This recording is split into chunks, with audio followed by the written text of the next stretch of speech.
What is up, everybody, and welcome to the Diaz Traveling Show. We are now on to episode number 7, and we have just finished our trip to Croatia, and wow, what an amazing experience it was. We spent almost 3 weeks there, actually about 3 weeks there, and it has been such a wonderful ride.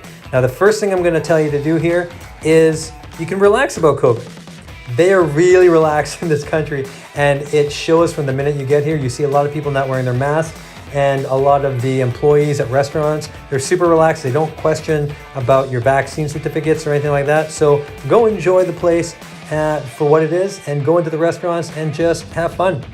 On top of that, if you do get a chance, go rent a car. Renting a car makes it so much easier to go to any of the sites that you want to see around the country. Even go to any of the cities you want to go to. Having that car is such an accessible way to see everything, especially if you want to go town to town, because each town's got so many different things to see and do. We were able to go to Zagreb, Split, Zadar, Dubrovnik, and the car made it that much easier and hassle-free. Parking might be a bit of a pain in the butt, but you'll find something. We didn't have too much of a problem because, again, I think it was in the off season, and also because of COVID. So that really affected things when we were there.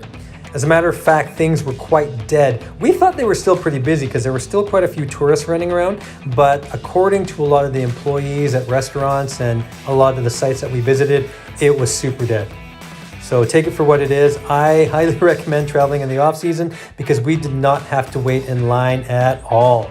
Anything we wanted to see, we walked up, felt like rock stars, went straight in.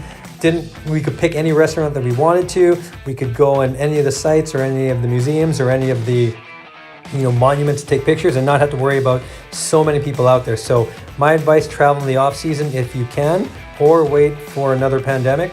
Who knows what's going to happen there, because there were not very many people and it made it so much more enjoyable. So we got there at the tail end of summer, and the temperatures were actually really good. There were a couple hot days that allowed us to go out to the water, go swimming, but when we were out on the wall walking into Dubrovnik, it was hot a few of the times, and you could see why some of the people really wanted to duck out and get into the shade. But when we were there, it was actually really, really good, and it was really temperate. But apparently in summer, it gets super hot, so make sure you have lots of shade.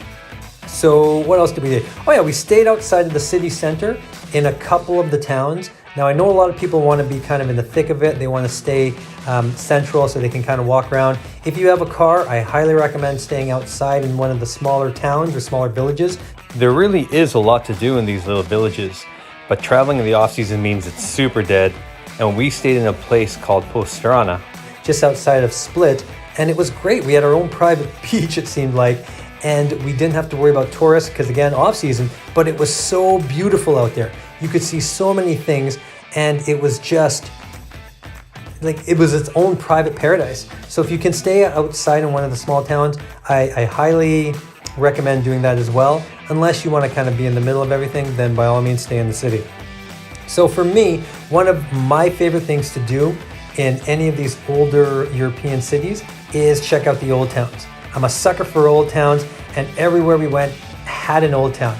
But the best, now if you have one place to go in Croatia and you love old towns, go to Dubrovnik. This place had the most absolutely amazing old town ever. And if you like Game of Thrones, well, here you go. This old town was actually used in a bunch of the scenes in Game of Thrones. Now you can take a tour or you can kind of explore it on your own. A couple different YouTube videos kind of showcase where each scene was filmed. And when you get there and you look at the film and you look at your photos and whatever it is, you're like, oh my gosh, I was there. It's great. And on top of that, the big walls that separate the old town from the ocean. And if you can get on the wall to do the wall walk, it is such an amazing experience to look out into the sea and just to walk along the wall there, looking at the city. It is such a phenomenal sight. So please, if you go to Dubrovnik, check out that wall walk and check out the city walls and the old town itself. It's such a cool thing to see. A stone's throw away, there's also a fort. Now that fort you can go in as well and kind of look at the city of Dubrovnik, the old town, and it's equally as stunning. And they also filmed Game of Thrones in there as well. So go check it out if you're a Game of Thrones fan or if you like old towns. Dubrovnik is the place to be. That was my favorite. Now for Dominic, his favorite was going on the boat trip. Now the boat trip, he wasn't interested in looking at the fish or looking at the islands. He was interested in going fast and doing turns and doing jumps, so much that he actually asked the guy piloting the boat if he could do these things, and he did it. A couple of people almost got seasick and threw up, but hey, Dominic was having fun. So he loved that. So if you like the boat trip, hey, it's great to go get your adrenaline on there, go see the sea, and also go check out some of the islands. Now for Donna and me as well, we both kind of like doing the nature walks, and there's still a lot of that to do in Croatia. Now we always think that Alberta has kind of the best scenery ever. Well, that's what we think, because they do have some pretty stunning scenes in the Rocky Mountains. But coming here, we went to a place called Krka National Park, as well as Plitvice Lakes National Park, and both of these are amazing.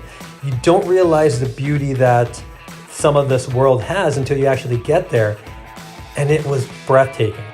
I mean, I would go back there in a heartbeat. You can get a couple days pass to go explore some of these places, and if you're into the trekking and mountaineering and whatnot, I recommend that you do this because it is such a beautiful place to visit. And that is one of the things that we saw with Croatia, was just that natural beauty. And Donna, like, she could not get over it. She loved how beautiful it was. And I just, it was shocking for me to see how amazed Donna was at that natural beauty, because she lives with me as it is.